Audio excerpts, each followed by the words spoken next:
Hello friend, welcome to my YouTube channel R K education classes. मैं अपने YouTube पर आज आपके लिए बायोलॉजी से संबंधित वो महत्वपूर्ण क्वेश्चन लेकर आया हूं, जिसका हम लोग आज अध्ययन करेंगे। ये प्रश्न वेरी इम्पोर्टेंट है, जो कंपटीशन से लेकर और अन्य सभी एग्जामों के लिए बहुत महत्वपूर्ण होते हैं। तो हम लोग आज इसी क्वेश्चन को अध्ययन करेंगे। इससे जितना भी क्वेश्चन होगा हम उसको बनाने का प्रयास करेंगे। मुझे आशा है, नहीं बल्कि बिल्कुल विश्वास है कि आप लोग मेरे चैनल को सब्सक्राइब करिएगा। अगर आपको वीडियो अच्छा लगे तो अपने दोस्तों के पास भी शेयर करें, मुझे कमेंट करें और कैसा बताएं आपका वीडियो कैसा लगा, मेरे को इतना कमेंट करें। चलिए हम लोग मेन टॉपिक को समझने का प्रयास करेंगे। देखिए, पहला हमारा यहाँ पर टॉपिक क्या है, हम यहाँ पर अध्ययन करते हैं। पहले बायोलॉजी, यहाँ पर लिखा है अंग्रेजी में बायोलॉजी, इसको हिंदी में जीव विज्ञान के नाम से जाना जाता है। जीव विज्ञान के नाम से जाना जाता है। अब यहाँ पर देखिए, सजीवों का अध्ययन जीव विज्ञान कहलाता है। सजीवों का अध्ययन क्या कहलाता है? जीव विज्ञान कहलाता है। आपसे कोई पूछ दिया, मान लीजिए हम पढ़ाई कर रहे हैं, हमसे कोई पूछ दिया जीव विज्ञान किसे कहते हैं, तो हमको उत्तर देना है कि सजीवों का अध्ययन करना जीव विज्ञान कहलाता है। और जीव विज्ञान का खोज किसने किया? तो अरस्तू ने किया था। जीव विज्ञान की खोज किसने किया? अरस्तू ने किया। जीव विज्ञान को दो शाखाओं में बांटते हैं। दो जीव विज्ञान को कितने शाखाओं में बांटते हैं? तो जीव विज्ञान को दो शाखा में बांटते हैं। हमारा यहाँ पर पहला हो जाएगा, हमारा पहला यहाँ पर हो जाएगा जूलॉजी। पहला हो गया हमारा यहाँ पर जूलॉजी और दूसरा हो गया बॉटनी। यहाँ पर बॉटनी और जूलॉजी हो गया। यहाँ पर जूलॉजी के अंतर्गत जंतुओं का अध्ययन करते हैं। जूलॉजी का खोज अरस्तू ने किया था। जब हम लोग सजीवों को अध्ययन करते हैं तो जीव विज्ञान कहलाता है। जीव विज्ञान का पिता अरस्तू को कहा जाता है। और जीव विज्ञान को दो शाखा में बांटते हैं। पहला शाखा जूलॉजी हो गया, इसके अंतर्गत हम सजीवों का, जीव जंतुओं का अध्ययन करते हैं। जूलॉजी का जनक अरस्तू को ही कहा जाता है। इसमें मेन टॉपिक हमारा क्या है? तो कोशिका सेल। कोशिका को हम लोग अंग्रेजी में सेल बोलते हैं और विज्ञान में कोशिका बोलते हैं। देखिए, यहाँ पर हम एक और टॉपिक को समझने का प्रयास करेंगे कि कोशिका का अध्ययन साइटोलॉजी कहलाता है। कोशिका का अध्ययन क्या कहलाता है? साइटोलॉजी कहलाता है। कोशिका का वैज्ञानिक नाम साइटो होता है और लॉजी मतलब अध्ययन करना होता है। यानी जिस चीज़ का हम अध्ययन करेंगे उसको लॉजी बोला जाएगा, जैसे साइटोलॉजी हो गया और अन्य चीज़ें हैं। अब देखिए, यहाँ पर हम लोग इसके महत्वपूर्ण तथ्यों को समझने का प्रयास करें। यहाँ पर देखिए, हमारा मेन टॉपिक क्या है कि सर्वप्रथम कोशिका की खोज 1665 में रॉबर्ट हुक ने किया था। कोशिका का खोज कब हुआ था? तो 1665 ईस्वी में। किसने किया? रॉबर्ट हुक ने किया था। रॉबर्ट हुक ने किया था। लेकिन इन्होंने खोज किया तो मृत कोशिकाओं का खोज किया। क्या किया? वो कोशिकाएं मृत कोशिकाएं थी, तो इन्होंने ऐसा तो खोज कर दिया, लेकिन मृत कोशिकाओं का खोज किया था। तो इनके बाद भी और वैज्ञानिक आए। अब देखिए, यहाँ पर पहले समझिए कि इन्होंने मृत कोशिकाओं का खोज किया था, इसीलिए इन्हें फादर ऑफ साइटोलॉजी कहते हैं। फादर ऑफ साइटोलॉजी कहते हैं, मतलब कोशिकाओं का खोज जिसने किया उसको फादर ऑफ साइटोलॉजी भी कहा जाता है। अब देखिए, यहाँ पर हम लोग करेंगे क्वेश्चन कि सर्वप्रथम, देखिए अब मेन दूसरा टॉपिक कि सर्वप्रथम जीवित कोशिकाओं का खोज 1674 ईस्वी में एंटोनी लेवेनहॉक ने किया था। जब मृत कोशिकाओं का खोज हो गया तो उसके बाद ये प्रक्रिया बढ़ती गई और उसके बाद भी ऐसे वैज्ञानिक आए जिन्होंने कोशिका के बारे में अधिक से अधिक जानकारी लेने की चाहत रखी। तो इसके बाद जीवित कोशिका का खोज 1674 ईस्वी में एंटोनी लेवेनहॉक दो वैज्ञानिक थे, इन्होंने इसका खोज किया। इन्हें फादर ऑफ फैक्टोलॉजी कहा जाता है। अब इसके बाद रॉबर्ट ब्राउन ने 1881 में कोशिका के अंदर केंद्रक का खोज किया था। जब इस प्रक्रिया चलती गई तो उसके बाद 1881 ईस्वी में हमारा रॉबर्ट ब्राउन आए, जिन्होंने कोशिका के अंदर, ये कोशिका हो गया ना, इसके अंदर केंद्रक होता है बहुत छोटा सा, केंद्रक का खोज किया इन्होंने 1881 ईस्वी में। किसने खोज किया? तो रॉबर्ट ब्राउन ने। अब देखिए, यहाँ पर स्लाइड 7 हो गया। यहाँ पर हमारा मृत कोशिकाओं को नेफ्रोसिस कहते हैं। मृत कोशिकाओं को क्या कहते हैं? मृत कोशिकाओं को नेफ्रोसिस कहते हैं। अब यहाँ पर सबसे छोटी कोशिका होती है माइक्रोप्लाज्मा की। सबसे छोटी कोशिका किसकी होती है? तो माइक्रोप्लाज्मा की होती है। और सबसे बड़ी कोशिका किसकी होती है? तो शुतुरमुर्ग के अंडे का होता है। यहाँ पर देखिए, नोट में दिया गया है कि सबसे छोटी कोशिका तंत्र ब्रेन का स्नायु कोशिका होती है। सबसे छोटी कोशिका कहाँ होती है? ब्रेन में होती है, जिसमें ब्रेन में विभाजन नहीं होता है। अब देखिए यहाँ पर 2 हम लोग को टॉपिक दिया गया है समझने के लिए। नोट में यहाँ पर दिया गया है, ये नोट में हमको दिया गया है कि तंत्रिका कोशिका में किसी प्रकार का विभाजन नहीं होता है, अतः यह क्षतिग्रस्त कोशिकाओं को ठीक नहीं कर पाता है। इस कारण से चोट लगने पर शीघ्र ही मृत्यु हो जाता है। तंत्रिका जो हमारा मस्तिष्क हो गया, मस्तिष्क के अंदर तंत्रिका तंत्र होता है। तंत्रिका तंत्र में विभाजन नहीं होता है, जिसके कारण विभाजन नहीं होने के कारण हमको चोट जब लगता है तो वहाँ की कोशिकाएं मर जाती है। तो कोशिकाएं मरती हुई ठीक है, लेकिन उसको मरम्मत करने के लिए कोई नहीं होता है जिसमें विभाजन नहीं होता है। इसके लिए वो घाव मरम्मत नहीं हो पाता है और आदमी का शीघ्र ही मृत्यु हो जाता है। यहाँ पर दूसरा स्टेप समझते हैं। दूसरा स्टेप क्या है हमारा है कि सबसे तेज़ी से कोशिका विभाजन लीवर में होता है। सबसे कोशिका तेज़ी से विभाजन कहाँ होता है? लीवर में होता है, और यह जल्दी ही ठीक हो जाती है। यहाँ की कोशिकाएं मरम्मत कर लेती है। अब देखिए यहाँ पर हम क्या पढ़ेंगे, तो यहाँ पर हम पढ़ेंगे कोशिका के अंग, कोशिकांग। जैसे कोशिका के अंग मतलब कोशिकांग। कोशिका के अंग, कोशिका ये हो गया ना, ये कोशिका हो गया, और इसके अंदर माइटोकॉन्ड्रिया, लाइसोसोम और इसके अंदर के एंडोप्लाज्मिक रेटिकुलम, माइटोकॉन्ड्रिया हो गया, ये सभी चीज़ें रहती हैं। तो यहाँ पर हमला दिया गया है जीव द्रव्य। जीव द्रव्य, ये पूरा जीव जो है ना उसके अंदर जड़ द्रव्य रहता है। जीव द्रव्य की खोज किसने किया? तो पुरकिंजी ने किया था। यह एक पतला गाढ़ा पदार्थ होता है, इसे जीवन का आधार कहते हैं। सभी जैविक क्रियाएं इसी द्रव के अंदर होती है। इसका 80% भाग जल का बना होता है या 2 प्रकार के होते हैं। पहले देखते हैं जीव द्रव्य का खोज किसने किया? पुरकिंजी ने किया था।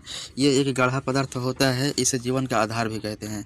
इसके द्वारा सभी जैविक क्रियाएं हमारा अंदर होती है। इसका 80% भाग जल का बना होता है या 2 प्रकार के होते हैं। पहला हो गया हमारा यहाँ पर कोशिका द्रव्य, दूसरा केंद्रिका द्रव्य। अब इसके बाद के टॉपिक समझने का प्रयास करेंगे हम लोग। क्या बोल रहा है देखिए यहाँ पर कि कोशिका द्रव्य की कोशिका द्रव्य कोशिका को सूखने नहीं देता है। जो कोशिका द्रव्य है कोशिका को सूखने नहीं देता है। अब यहाँ पर कोशिका भित्ति। कोशिका भित्ति किसका बना होता है? यह कोशिका भित्ति सेलुलोज का बना होता है और केवल पादप कोशिकाओं में पाया जाता है। पेड़ पौधों को सुरक्षा आकार प्रदान करता है। जीवाणु एक पादप होता है जिससे कि कोशिका भित्ति पेप्टिडोग्लाइकन की बनी होती है। जैसे यहाँ पर हो गया सेल वाल। कोशिका भित्ति को हम लोग सेल वाल भी कहते हैं। ये सेल वाल किसका बना होता है? तो सेल वाल किसका बना होता है? सेलुलोज का बना होता है, और ये केवल पादप कोशिका में पाया जाता है जो पेड़ पौधे का सुरक्षा प्रदान करता है। कवक किसका बना होता है? तो कवक पेप्टिडोग्लाइकन की बनी होती है, और कवक की कोशिका भित्ति किसकी बनी होती है? तो कायरिन की बनी होती है। ये आपको याद रखना है। अब देखिए हमको अब देखिए हम लोग कोशिका झिल्ली को पढ़ेंगे। कोशिका झिल्ली जिसे सेल मेम्ब्रेन के नाम से भी जानते हैं। कोशिका भित्ति जिसे सेल मेम्ब्रेन के भी नाम से हम लोग जानते हैं। कोशिका भित्ति जंतु तथा पादप कोशिका दोनों में पाया जाता है। एक कोशिका भित्ति हो गया। कोशिका झिल्ली, एक कोशिका झिल्ली हो गया। इसके अंदर एक ऐसा जाल रहता है जिसे कोशिका झिल्ली कहते हैं, इसको झिल्ली कहते हैं। और जो अभी मैं इसको जो अभी रेमनी कर रहा हूँ, ये कोशिका भित्ति होता है, और ये कोशिका इसमें अंदर रहती है, सब पूरा अंदर रहती है। तो कोशिका झिल्ली दोनों पादप तथा जंतु दोनों में पाया जाता है। कोशिका के अंदर सभी अवयव इस झिल्ली में रहते हैं, और यह कोशिकाओं के अंदर जाने वाले पदार्थों का नियंत्रण करता है। यह अर्धपराग में होता है, कुछ ही पदार्थों को अंदर जाने देता है। जो कोशिका झिल्ली हो गया, ये हमारा कोशिका झिल्ली, कोशिका के सभी अंग कोशिका झिल्ली में ही रहते हैं। कोशिका झिल्ली एक अर्धपराग में झिल्ली है जो बाहर से आए हुए तत्वों को कुछ ही को अंदर आने देती है, पूरा को अंदर नहीं आने देता है। अब इसके बाद हम लोग कोशिका के और अंग को पढ़ेंगे। कोशिका के और अंग को पढ़ेंगे माइटोकॉन्ड्रिया। माइटोकॉन्ड्रिया को हिंदी में सूत्रकणिका कहते हैं। माइटोकॉन्ड्रिया का खोज अल्टमैन ने किया था। यह ऑक्सीश्वसन को काम करता है। इसमें क्रेब्स चक्र चलता है जिसके फलस्वरूप एटीपी तथा ग्लूकोज बनते हैं और हमें ऊर्जा मिलती है। इस कारण इसे कोशिका का पावर हाउस या गृह शक्ति भी कहते हैं। माइटोकॉन्ड्रिया का खोज अल्टमैन ने किया था। माइटोकॉन्ड्रिया को पावर हाउस भी कहा जाता है क्योंकि माइटोकॉन्ड्रिया में क्रेब्स चक्र चलता है, और क्रेब्स चक्र चलने के बाद 38 एटीपी का निर्माण होता है। और 38 एटीपी मिलकर एक ग्लूकोज का निर्माण करता है और एक ग्लूकोज का निर्माण करने के बाद हमको ऊर्जा मिलती है। इस कारण से माइटोकॉन्ड्रिया को पावर हाउस, कोशिका का पावर हाउस भी कहा जाता है। ये बात तो आपको याद रखनी है। ये 10th क्लास के एग्जाम में बराबर क्वेश्चन पूछता है और पूछेगा भी, मेरा इतना गारंटी है। आपको ये बातें याद रखनी है। अब देखिए हम लोग पढ़ेंगे इसके बाद अंतःप्रदत्त जालिका, जिससे हम लोग शॉर्ट में ER और इंडोप्लाज्मिक रेटिकुलम कहते हैं। अब पढ़ेंगे हम लोग अंतःप्रदत्त जालिका इंडोप्लाज्मिक रेटिकुलम।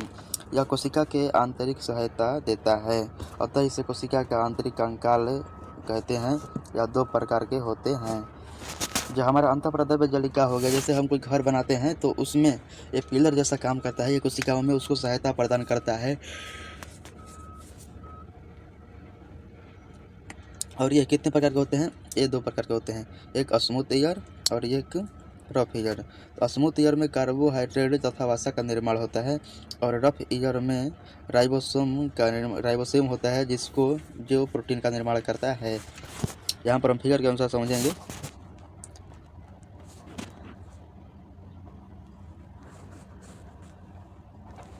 ये हमारा राइबोसोम हो गया। इसके 2 भाग होते हैं, एक हो गया स्मूथ, S से स्मूथ, और एक हो गया R से रफ।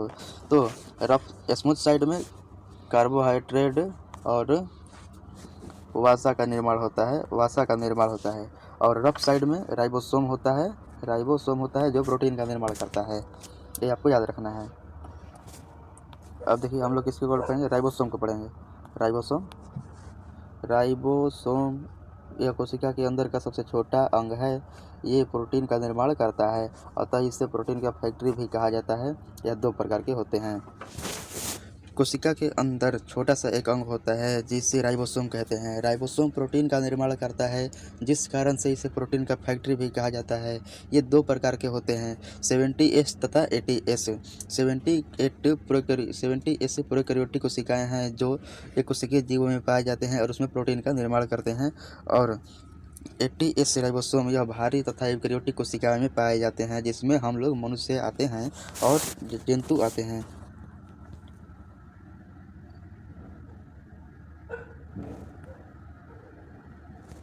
अब देखिए इसके बाद हम लोग एक और टॉपिक को पढ़ते हैं जो हमारा है कि गाल्जी ऑपरेटर्स।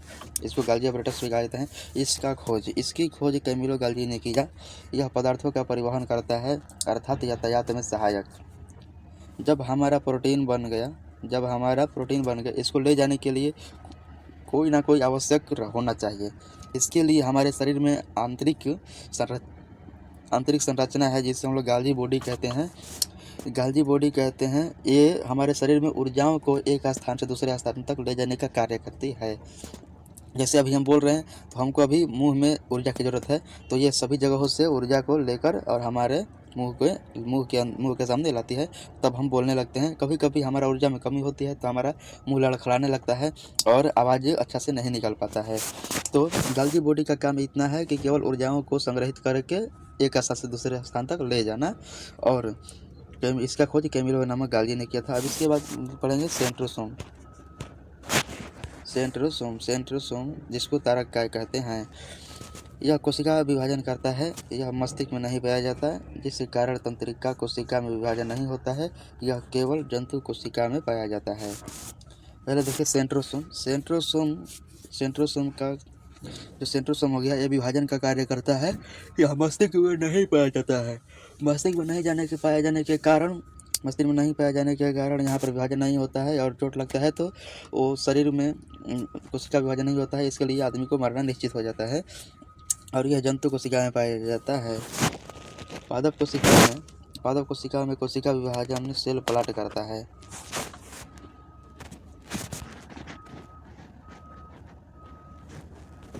अब देखिए यहाँ पर सेंट्रोसोम की खोज बेबरी नामक वैज्ञानिक ने किया था। ये बात आपको याद रखनी है। और मेरे चैनल को शेयर करें, सब्सक्राइब करें, कमेंट करें, लाइक करें। वीडियो अगर आपको अच्छा लगे तो शेयर भी करें। अब देखिए हम लोग पढ़ेंगे लाइसोसोम। ये मेन टॉपिक है, इसमें से भी आपको 1 नंबर से 2 नंबर पूछेगा, पक्का पूछा भी है। ये देखिए यह कोशिका के अंदर पाचन का कार्य करता है। इसके अंदर का एक जल अपघटक एंजाइम होता है। कोशिका के अंदर का कोई भी अंग यदि काम नहीं करता है तो यह उस अंग को नष्ट कर देता है। जब पूरी कोशिका कार्य नहीं करती है तो यह कट जाता है, जिससे पूरा कोशिका नष्ट हो जाती है। अतः इसे आत्महत्या की थैली या एटम बम भी कहते हैं। इसकी खोज डी डुबे ने किया था और आरबीसी के अंदर लाइसोसोम नहीं होते हैं। अतः आरबीसी के मरने के बाद स्प्लीन प्लीहा में जाता है, जिसके के कारण स्प्लीन को आरबीसी का कब्र भी कहते हैं। लाइसोसोम हमारे कोशिका के अंदर पाचन का कार्य करता है और इसके अंदर जल का एंजाइम भी होता है।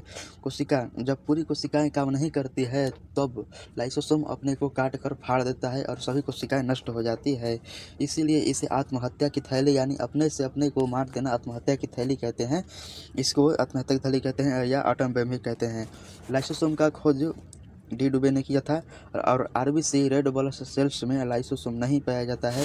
अतः आरबीसी के मरने के बाद आपसे क्वेश्चन पूछेगा आरबीसी का जीवन काल कितना होता है, तो आरबीसी का जीवन काल 120 दिन तक होता है। आरबीसी के मरने के बाद प्लीहा में चला जाता है, जिससे आरबीसी का कब्र भी प्लीहा को कहा जाता है। अब देखिए यहाँ पर हम लोग एक और केंद्रक को पढ़े, इसके बाद हम लोग कोशिका को पढ़ेंगे केंद्रक।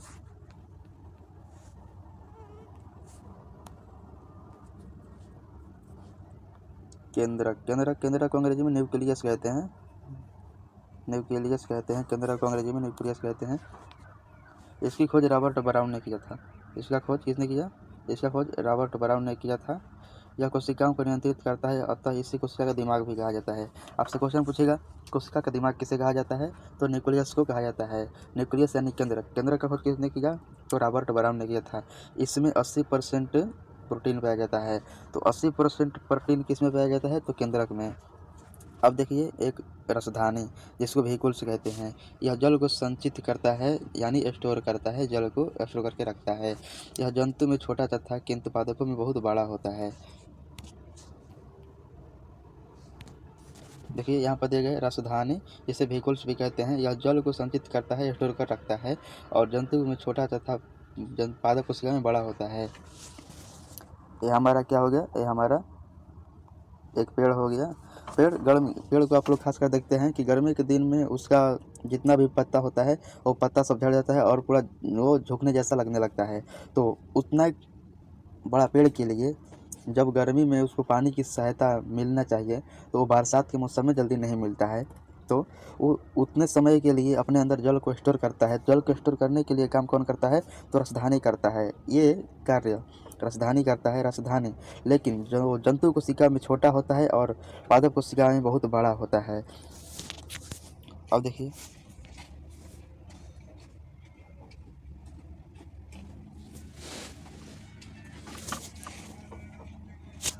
यहाँ पर लवक को हम लोग प्लास्टिड कहते हैं। यह पादप का सबसे बड़ा कोशिकांग है। पादप का सबसे बड़ा कोशिका कौन है, तो यहाँ पर लवक कोशिका का सबसे बड़ा पादप है। यह केवल पादप में पाया जाता है। यह 3 प्रकार के होते हैं। देखिए यहाँ पर एक लवक हो गया। ये लवक किस में पाए जाते हैं, पादप कोशिका में पाए जाते हैं। ये पादप कोशिका में पाए जाते हैं, जंतु कोशिका में नहीं पाया जाता है। लवक को 3 प्रकार में बांटा गया है। एक हो गया हरित लवक, दूसरा लेको अवर्णित लवक और वर्णित लवक। यहाँ पर 3 हो गया। तो पहले हम लोग हरित लवक को बारे में पहले अध्ययन करेंगे। हरित लवक हमारा क्या होता है।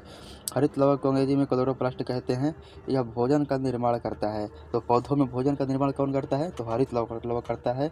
तथा यह पत्ती का तथा तना में पाया जाता है। यह पत्ती और तना में पाया जाता है। तो हरित लवक कहाँ पाया जाता है, पत्ती और तना में पाया जाता है। भोजन का निर्माण कौन करता है, तो हरित लवक करता है। अब इसके बाद क्या पढ़ते हैं, अवणरित लवक। अवणरित लवक क्या करता है हमारा, इसको ल्यूकोप्लास्ट भी कहते हैं। यह भोजन का संग्रह करता है तथा यह जड़ तथा फल में पाया जाता है। यह कहाँ पाया जाता है, जड़ तथा फल में पाया जाता है। अब इसके बाद हमारा क्या है, ओलारित लवक। ये जिसको क्रोमोप्लास्ट कहते हैं। यह रंग प्रदान करता है। जैसे एक्स्ट्रा में हो गया, एग्जाम्पल में हो गया टमाटर मिर्च लाइकोपेज। जैसे यहाँ पर गाजर का लाल रंग कैसे होता है, तो कैरोटीन के कारण। चुकंदर का लाल रंग कैसे होता है, विटामिन के कारण। फलों का पीला रंग क्या होता है, तो जेंथोफिल के कारण।